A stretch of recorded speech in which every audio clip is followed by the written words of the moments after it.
Assalamualaikum warahmatullahi wabarakatuh. Waalaikumsalam warahmatullahi wabarakatuh.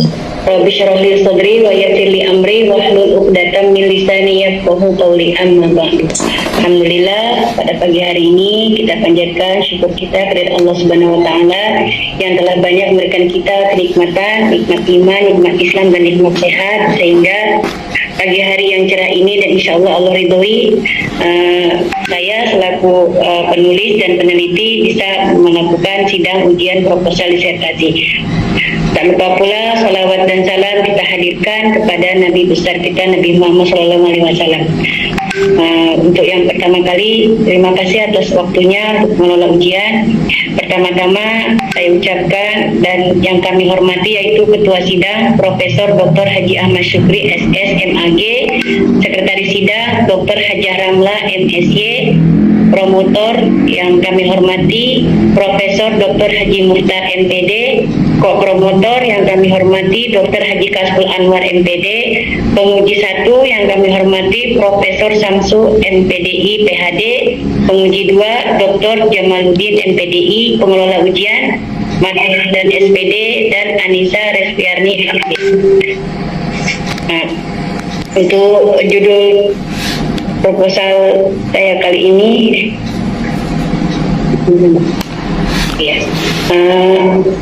saya mengambil judul Pengaruh Budaya Organisasi Harapan Karir dan Kepercayaan Kepemimpinan terhadap Motivasi Berprestasi di Sekolah Dasar Islam Terpadu Provinsi Kepulauan Riau.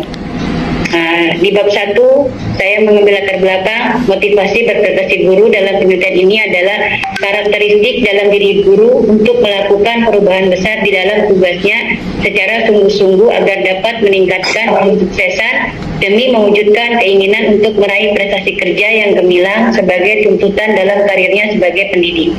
Indikator dari motivasi berprestasi itu ada 6. Yang pertama meningkatkan, yang kedua karakteristik, yang ketiga sukses, yang keempat perubahan besar, yang kelima tuntutan, dan yang keenam keinginan. Faktor-faktor yang berpengaruh terhadap motivasi berprestasi guru dalam pekerjaannya selaras dengan kajian penelitian yang diteliti oleh peneliti, yaitu budaya organisasi, harapan karir, dan kepercayaan kepemimpinan. Yang lebih jelas dapat dilihat dari model teori berikut. Model teori ini saya ambil dari bukunya Armstrong, yang berjudul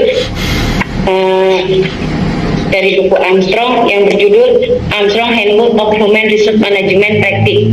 Nah, di sini motivation yaitu terdapat pada variabel X4, trust, kepercayaan kepemimpinan, yaitu pada variabel X3, organisasi kultur, budaya organisasi, variabel X1, experience, harapan karir, variabel X2.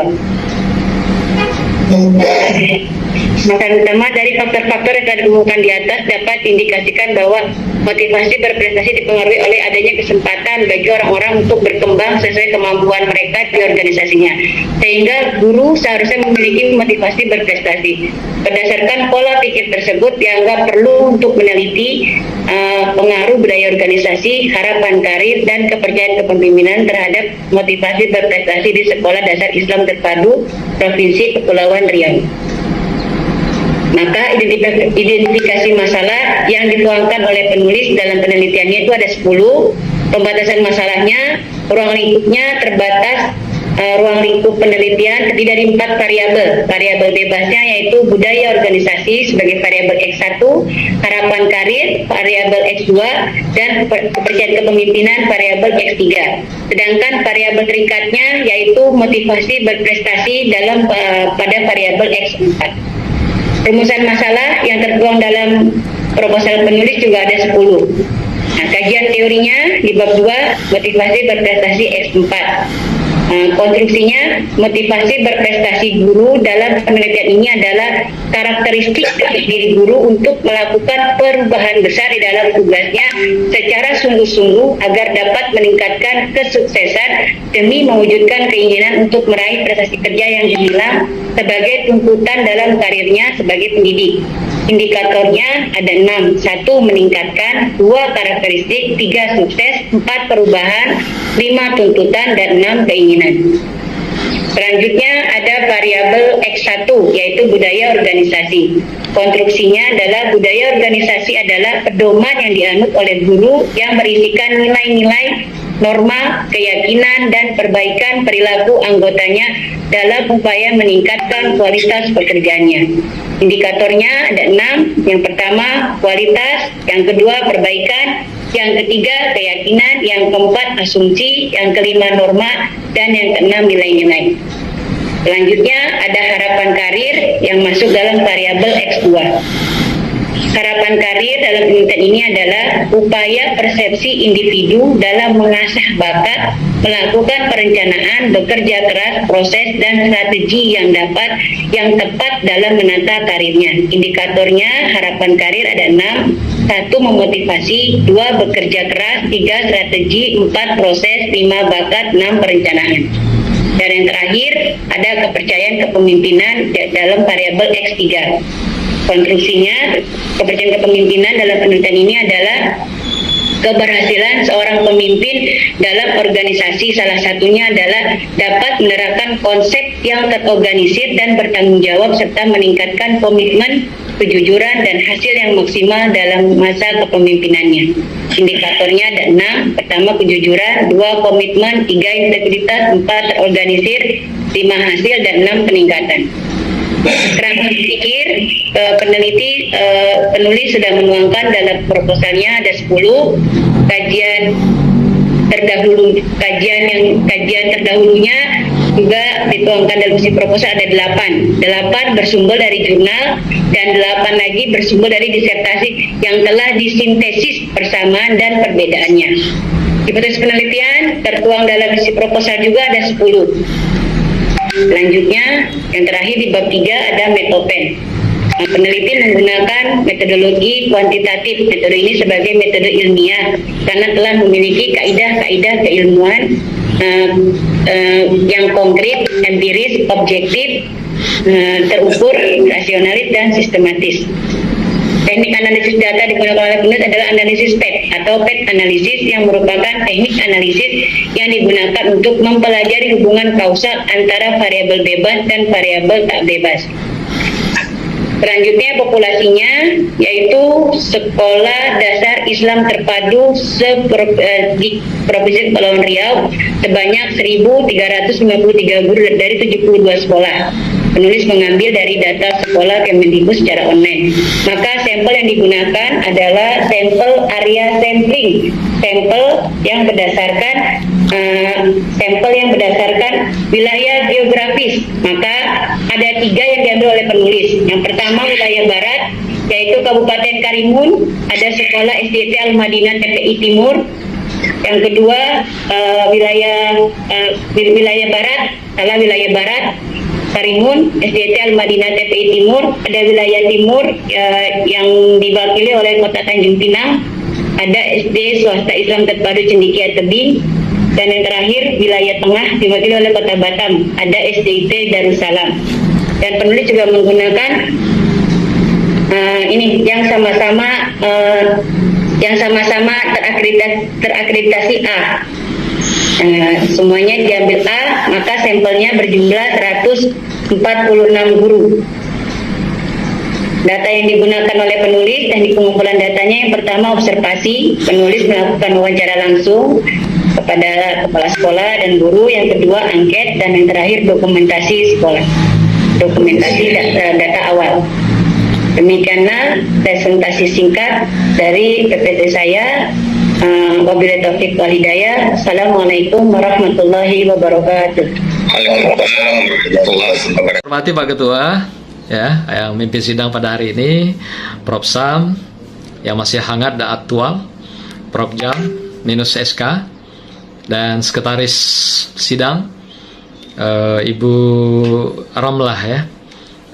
Kemudian para penggembira juga hadir, saya lihat nih ada berapa mahasiswa lain, ada Bu Ria, saya lihat ya, Pak Fauzi, wabil khusus promo penda kita, Ibu yaitu Nur Hayati ya. Selamat ya Ibu, udah sampai ke meja sidang pada hari ini, yaitu mempertanggungjawabkan ujian proposal atau seminar proposalnya ya. Jadi seminar proposal itu sama istilahnya ibu mau pergi ke ladang. Jadi sudah dirancang apa rencana yang akan dilakukan di ladang dan membawa perangkat yang dibutuhkan, gitu kan? Nah, artinya kalau yang mau digarap itu ladang, ya bawalah perangkat ladang. Kalau yang mau digarap itu sawah, bawalah perangkat sawah, gitu kan? Jadi jangan sampai salah bawa, seperti tadi dikritik oleh Prof. Sam dan Prof. Jam. Jadi saudara bawalah sesuai kebutuhan apa yang mau digarap. Nah, kalau yang mau digarap ini ladang, pastikan bahwa ibu membawa bahan-bahan kebutuhan di ladang. Nah, itulah kira-kira yang gambaran yang perlu dijawab dalam penelitian ini. Nah, nanti ketika sudah proposal selesai, ibu pergi ke ladang, pulang tidak lagi cerita apa yang akan dilakukan di ladang, tapi ibu sudah cerita panen hasil di ladang itu. Kalau di ladang apa yang dihasilkan, kalau di sawah apa yang dihasilkan, ya kan? Nah, itulah yang kita perlu ungkap sebagai reasoning dalam sebuah riset ilmiah itu. Nah, kita mulai tadi dari bab 1 ya. Pak Samsu mulai membuka dari judul ibu. Ibu sudah turunkan judul itu dari model teori siapa? Teorinya Armstrong, Bro. Oke, Armstrong. 4 variabel ya. Ya, 4 variabel, Bro. Kalau lihat dari posisi judul, untuk pet analisis masuk itu pas ya. Nah, jadi kalau ada tadi istilah intervening itu kan sudah diungkap di dalam rumusan masalah, Ya. di dalam adanya kerangka berpikir, dan di dalam nanti ada lagi namanya hipotesis teoritik atau deskriptif pada bab 2 itu.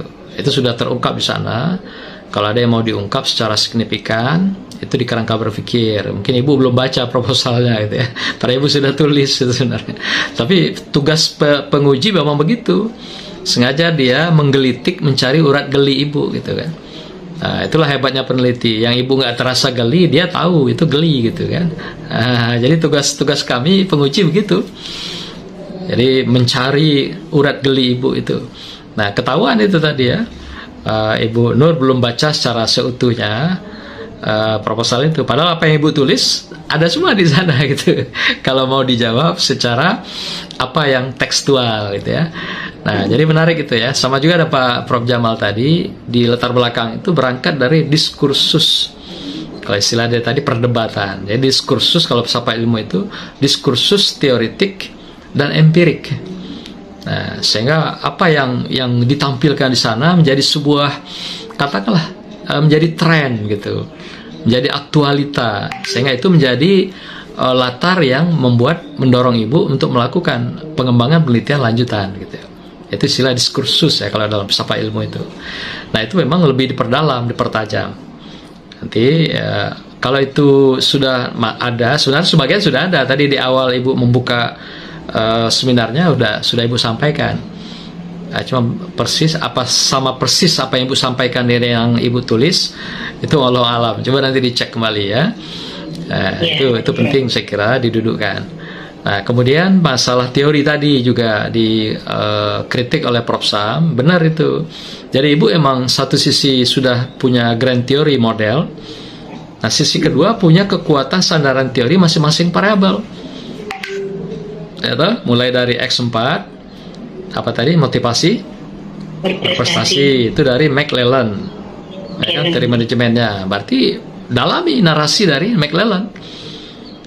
Lalu kan penelitian itu sudah dia teliti kan, ibu kan melakukan riset aja, dan set kan, penemuan ulang apa yang dilakukan oleh McLellan kan. Nah, dia sudah gambarkan semua dalam posisi teoritik tentang hasil penelitiannya itu sudah ada kan di narasinya. Nah, mungkin ibu belum turunkan dari buku itu, dari McLellan itu atau siapa tadi yang punya teori. Nah, ambil dari teori dia itu. Biasa kalau dari gambar model itu, ibu maju 5 lembar, turun 5 lembar, itulah uraian tentang narasi teori itu. Dia akan ceritakan nanti itu variabel X1 ini apa yang dia maksudkan dalam teori dia, X2 apa. Nah, kalau ibu emang konsisten ambil teori itu dari pakar yang tadi sudah disampaikan, turunkan narasi dia gitu.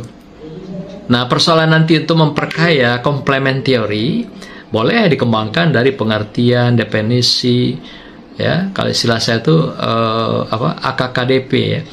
Ada istilah asumsi, konsep, kemudian sampailah kepada definisi dan berbagai proposisi. Itu boleh dijadikan untuk penguat pengayaan teori Ibu. Tapi teori yang memang langsung itu dibutuhkan. Nah, teori langsung itu ambil dari teori yang Ibu jadikan model itu, narasinya. Jadi masing-masing variabel mempunyai sandaran. Kan intinya teori itu tempat kita bersandar.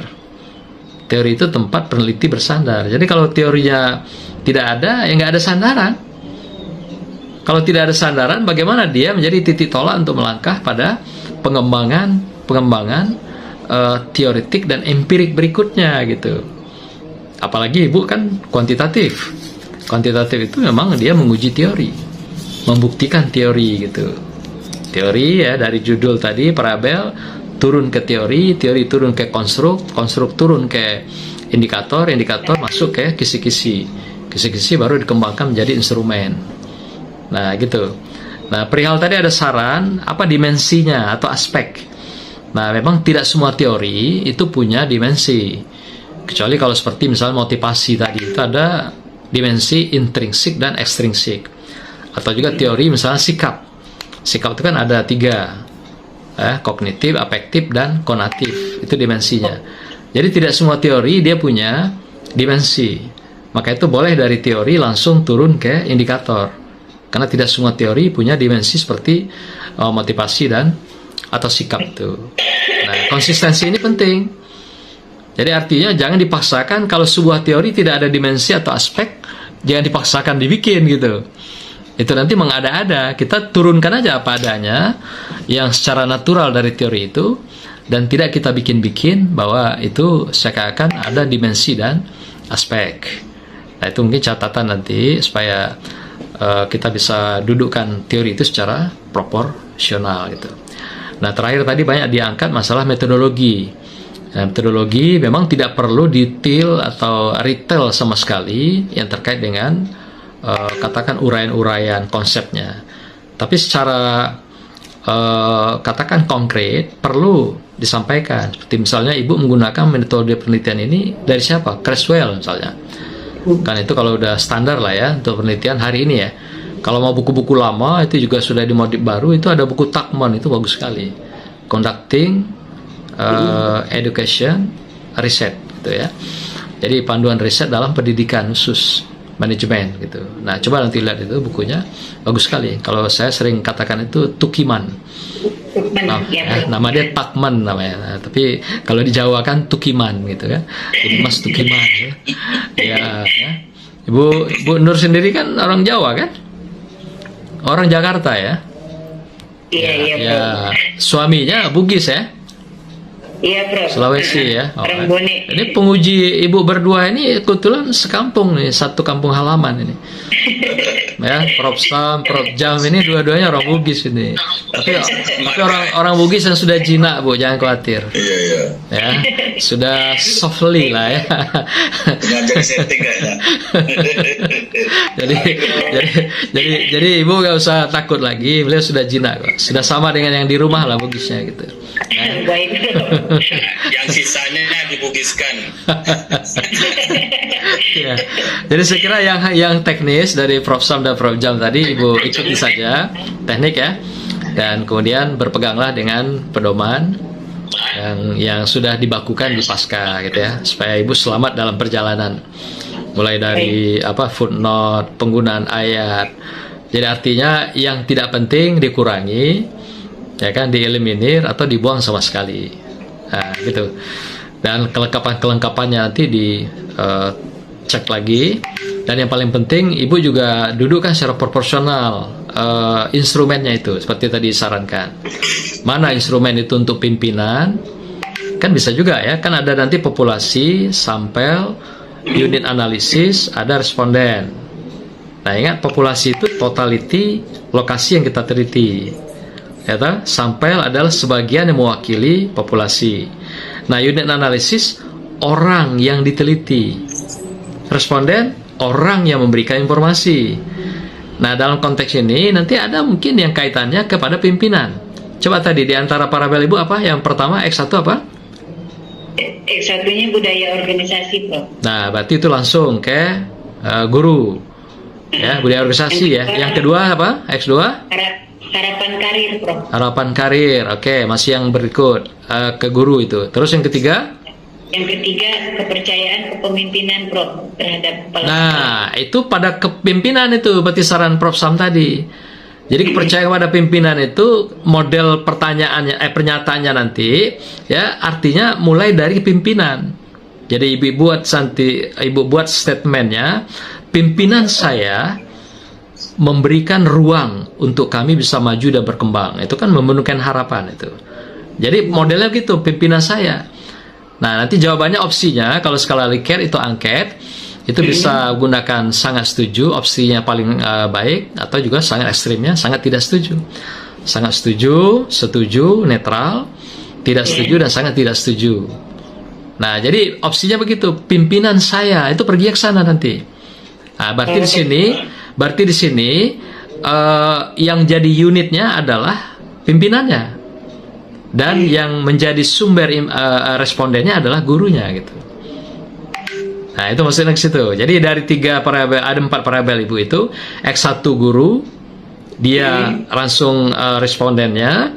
Kemudian dia juga jadi unit analisis. X2 juga.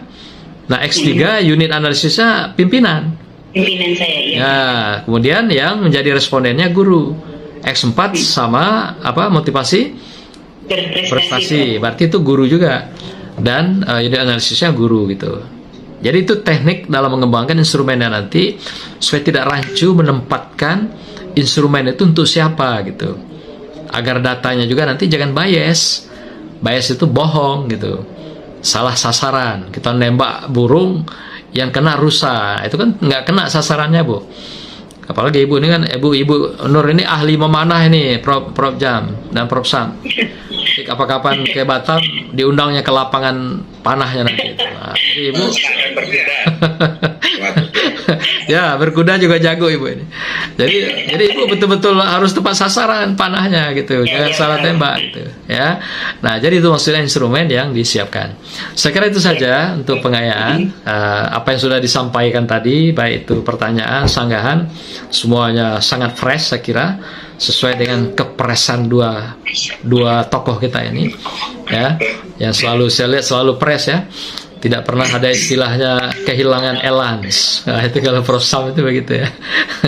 Jadi elansnya selalu di langit ya, sehingga dia selalu melangit gitu ya, nggak ada istilah kata kecewa, frustrasi. Nah, inilah karakter orang berdua ini ya, walaupun dia taruh di air kena elansnya kuat, ditekan dia nongol juga masih di mana-mana gitu. Nah, itu ya. Ini hikmahnya besar sekali Prof Samsu ini ya. Sampai dia jadi profesor. Nah, itu kalau kemarin dia jadi dekan nggak jadi profesor itu. Karena nggak dekan jadi profesor. Siap. Oke, Bu Nur ya. Selamat ya Bu Nur. Ya, terima kasih pada tim penguji kita dan Pak Ketua, terima kasih. Assalamualaikum warahmatullahi wabarakatuh.